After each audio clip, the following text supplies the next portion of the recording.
दिन थपिरहेको देखिरहनु भएको छ। पहिला राजा ल्याउन नसक्ने होइन, राजाको उद्देश्य के हो पहिला त्यो बुझ्नु पर्यो। जनतालाई बुझाउने कोसिस गर्दैछौँ हामी। राजाले जुन कुनै पनि रक्तपातविहीन जनता मारेर होइन, जनताको भावना बुझेर शान्तिपूर्ण तरिकाले राजा आउन चाहेको कारणले गर्दा हामीले शाही युवा शक्ति नेपालका कुनै पनि कार्यक्रममा ढुङ्गा हान्ने काम पनि गरेका छैनौँ। मेरो राजा मेरो देशले के चाहन्छ त्यो अनुसार हामी चल्छौँ। चैत्र 23 गतेमा हामी त्यसको कार्यकारिता थिएनौँ। लाखौँ जनता त उहाँको आह्वानमा उहाँले हामीलेसँग सपोर्ट माग्नुभयो, हामीले लिएर गयौँ। पत्रकारको ज्यान गएको छ त खुल्ला छानबिन गरोस् भनेर हामी बारम्बार मागिरहेछौँ। तर तपाईँ पत्रकार साथीहरूले पनि त्यसको छानबिन होस् भनेर माग्नुहोस्, हामी त्यसमा तत्पर रहनेछौँ। हामी चेन्जीको मागसहित लिएर अगाडि बढिरहेका छौँ। अहिले यदि सक्दैन भने यो सरकारले सक्दैन भने सरकारबाट छोडोस्, हामी गएर निष्पक्ष रूपले हामी त्यो कारबाही गर्न तयार छौँ।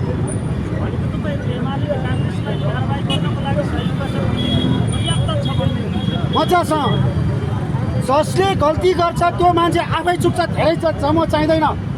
जसले सही बाटोमा हिँड्छ त्यो मान्छे एकजना हुन्छ, तर त्यसमा धेरै मान्छे जोडिया हुन्छ। यो कुरा बुझ्न जरुरी छ।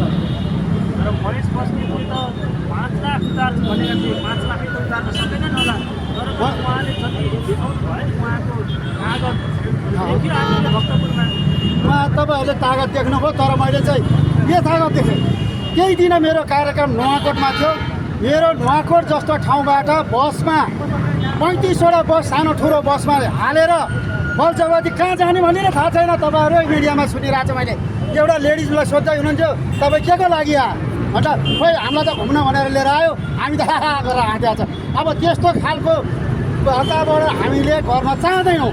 हामी कट्टर देशभक्त, राष्ट्रभक्त, राजाप्रेमी व्यक्ति हामी स्वयं आफैले खडा गरेर हामी स्वयं आफै लागेर हामी त्यस्तो खोइ के को लागि आयो भन्ने वातावरण नबनेर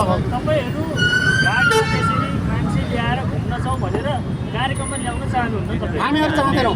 हामी रक्सी पनि खुवाउन सक्दैनौँ, हामी के अरे बाँसु भात पनि खुवाउन सक्दैनौँ। हामी जनतालाई छुट्टा आश्वासन दिएर हामी लिएर हिँड्न पनि चाहँदैनौँ। हामी जे छ यथार्थ धरती टेकेर हाम्रो अहिले धर्म संस्कृतिलाई सम्झेर हाम्रो देशको परिवेशलाई माटोलाई सम्झेर हामी यो कारणले जाँदैछौँ। तपाईँहरू इच्छुक छ कि छैन भनेर प्रत्येक जनताको कानमा पुर्याउन हामी गाउँ गाउँ छिरिरहेको अवस्था तपाईँहरूलाई आत्ममै छ।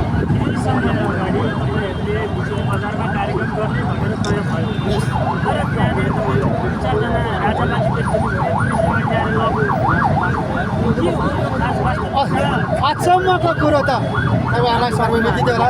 नेपाली झन्डा जो एकीकरणको बेलादेखि राखिएको झन्डा वा ढाकाको टोपी देखेपछि नेपाल सरकारको सातो पुत्लो अंशले ठाउँ छोड्छ। राजावादी आयो भनेर आफै भाग्छ र हजारौँ सङ्ख्यामा पुलिस लगाएर समात्न थाल्छ। त्यो बेला पनि मलाई समातेकै हो। यिनीहरूको सातो गएको छ, यिनीहरूलाई सातो बोलाउनु पर्ने अवस्था छ। अब राजावादी लागिसकेको छ। राजावादीले अब कुनै पनि कार्यक्रममा विफल आउँछ र नराम्रो व्यवहार देखाउँछ भने अब छोड्नेवाला छैन। हिजोसम्म श्रीपाद महाराज धीराज ज्ञानेन्द्र सरकारले शान्तिपूर्ण गर यस्तो काम गर्नुहुन्न भन्ने वक्तव्य दिएको कारणले गर्दा हामी स्वयं राजाको लिगेसी, राजाले बोलेको वक्तव्यलाई सिरोपर्य गरेर हिँडेको अवस्थामा यिनीहरूले हेप्दै गए। त्यो कारणले हामी अब जाग्नु जरुरी छ। हामी जाग्छौँ, तर फेरि आगोजानी गर्ने होइन है। हाम्रो उद्देश्य आगोजानी गर्ने होइन, कसैको ढुङ्गामुढा गर्ने होइन, कसैलाई क्षति पुर्याउने होइन। तर हाम्रो बाटोमा कसैले गाना लाउन खोज्छ भने हामी उसलाई छोड्नेवाला छैन। चारजनालाई त भेला भएर राम्रोसँगले कार्यक्रम गर्न दिएको छैन। सत्य र सधैँ तितो हुन्छ। सत्यको बाटो जो हिँड्छ फगत एक्लै हुन्छ। तर एकबाट दुई, दुईबाट तिन गर्ने क्षमता राखेर हामी आएका हौँ। एक दुईजना 10,000जनालाई समात्दैमा 2-4जना जम्मा गरेर लखट्दैमा हामी पछि हट्नेवाला छैन। त्यो बेलामा पनि त्यत्रो सयौँ प्रहरी हुँदा पनि हामीले 3 बजेसम्म उहाँहरूलाई घुमाएकै हो, लडाएकै हो। हामी डराउनेवाला छैनौँ। हामी हात खुट्टा भात्न जाने होइन। हाम्रो सिद्धान्तलाई, हाम्रो आदतलाई, हाम्रो जुन माग छ स्वास्थ्य पुनर्स्थापना गर्ने जुन माग छ त्यो मागलाई हामी पुरा गरेरै छोड्नेछौँ। जसरी नै पुरा गर्छौँ। हामी भागेर होइन, हामी लडेर होइन, तर उहाँहरूलाई हात खुट्टा भाँचेर होइन, लड्न त हामी लड्छौँ। रोड सङ्घर्ष बाँडै राख्छौँ हामी।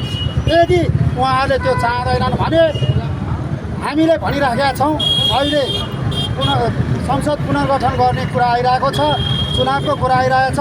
यो गर्यो भने देशमा रक्तपात हुन्छ। योभन्दा अगाडि पनि मैले यही मिडिया मार्फत भनिसकेका छु।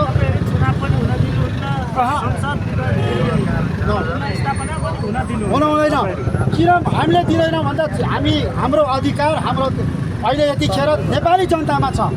नेपाली जनता मार्नलाई होइन, हामीले नेपाली जनतालाई बचाउनको लागि त्यो कारण हामी खोजिरहेका छौँ। उहाँहरू नै भनिरहेछ अहिले सरकारमै बस्ने सुशीला कार्की को चाहिँ सरकारले नै भनिरहेछ कि 500 हतियार बाहिर छ, 1100 कैदी समात्न सकिया छैन भन्दै गर्दा यो अवस्थामा उनीहरूले चुनाव गराउँछ भने हतियारको आँखा हुँदैन। एउटा हतियारको विशेषता तिनलाई थाहा छैन, मलाई थाहा छ। एउटा थ्रिनटले 500 गजसम्म मार गर्ने हतियार हो। के सेना परिचालन गर्दैन? 500 गजमा सेना बस्या हुन्छ? हतियार जिम्मेवारी कसले लिन्छ? कसले लिने? हिजोको जेएनजी आन्दोलनमा मरेका ती मेरो छोराछोरी, मेरो भाइ बहिनीलाई अहिलेसम्म जिम्मा लिन नसक्ने केपी ओली जस्ता फटा त्यो त लिन सकेका छैन। सुशीला कार्कीले लिन सक्छ?